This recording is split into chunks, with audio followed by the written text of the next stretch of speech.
Sometimes the cheapest places cost the most. Let's take a tour, shall we? This is Whispers in the Dark, Episode 11, Room for Rent.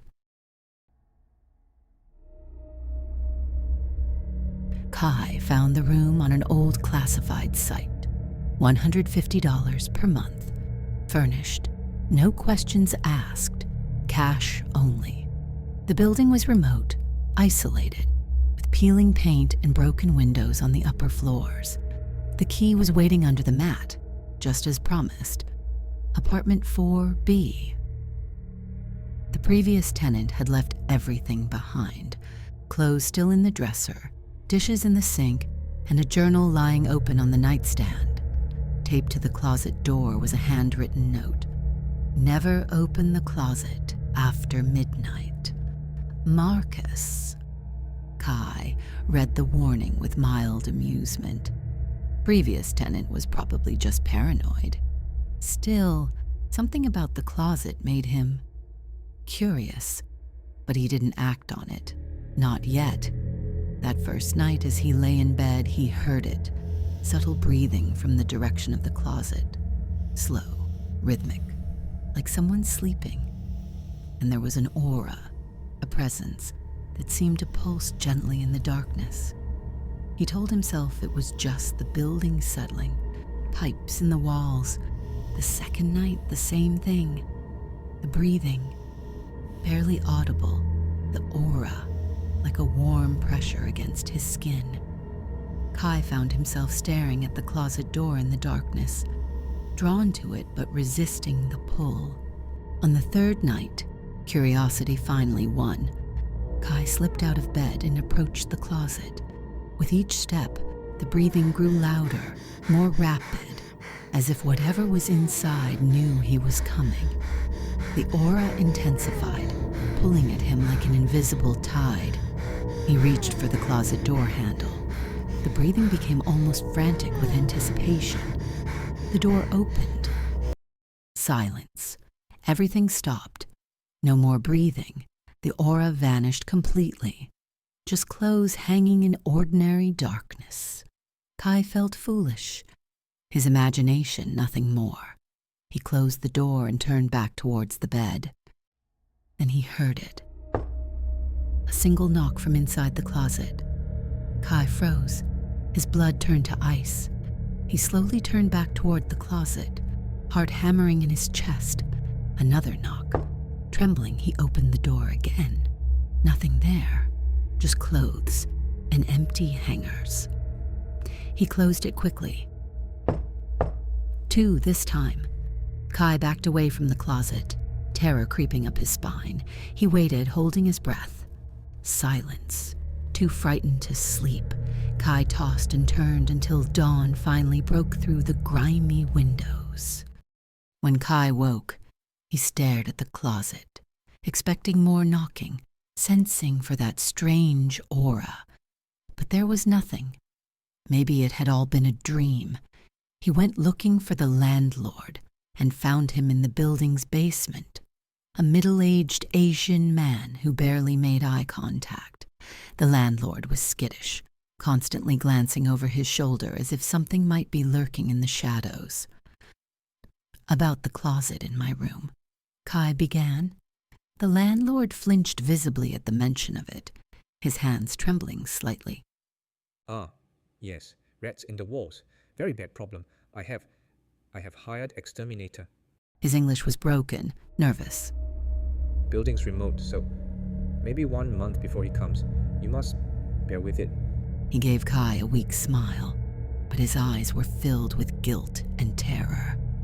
Then he fled, practically running up the stairs as if escaping from Kai himself.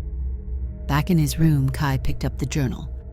Most of it was illegible gibberish, words scrawled frantically, overlapping, the writing of someone losing their mind. Nothing helpful. But on the last page, he found a list of names. Jennifer, David, Sarah, Marcus. Name after name, all crossed out in black ink. At the bottom, in fresh red ink that glistened wetly, Kai. The journal slipped from his shocked hands and hit the floor, still open to that terrible list. Kai spun toward the closet, stunned into paralysis. The second double knock snapped him out of his stupor. With trembling hands, he approached the closet and opened it. Everything looked normal, clothes hanging neatly. But behind them, in the very back of the closet, the darkness was wrong, too deep, too complete, like staring into an endless abyss. Curious and cautious, Kai reached his hand past the clothes. His arm went further than it should have, further than the closet wall. The space seemed impossibly deep. Then something grabbed his hand, not a human grip, something cold with too many fingers. Kai screamed and yanked his arm back, slamming the closet door. He ran from the apartment without looking back. Hours later, sitting in a diner across town, Kai convinced himself it was from exhaustion, hallucinations from lack of sleep. He bought sleeping pills from a pharmacy and returned that evening.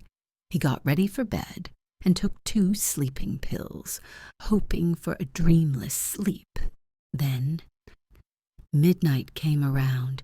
He stirred awake to that familiar aura, stronger now, pulling at him like gravity. Still groggy from the medication, Kai felt himself drawn out of bed toward the closet. His movements felt automatic, inevitable. The closet door opened under his hand. The abyss yawned before him, deeper and darker than before, seeming to pulse with its own malevolent life. The more he stared, the more it seemed to draw him in. The breathing started again, rapid, anticipatory, hungry. Kai reached out his hand, no longer in control of his actions. Something grabbed him, but this time it didn't let go. Before he could scream, before he could resist, he was yanked forward into that impossible darkness. The closet door slammed shut behind him. Silence. A week passed. The landlord entered apartment 4B with his master key. The journal still lay open on the floor where Kai had dropped it. The landlord looked at the list of names. Kai's name, once written in wet red ink, had dried and turned black like all the others. The landlord knew what this meant. He placed the journal back on the nightstand and tidied up the room, removing any trace that Kai had ever existed. That evening, a new listing appeared online. Room for rent. $150 per month. Furnished. No questions asked. Cash only. When a deal seems too good to be true, ask yourself, what's the real price? And remember, cheaper doesn't always mean better. Sometimes, you're not the customer. You're the product.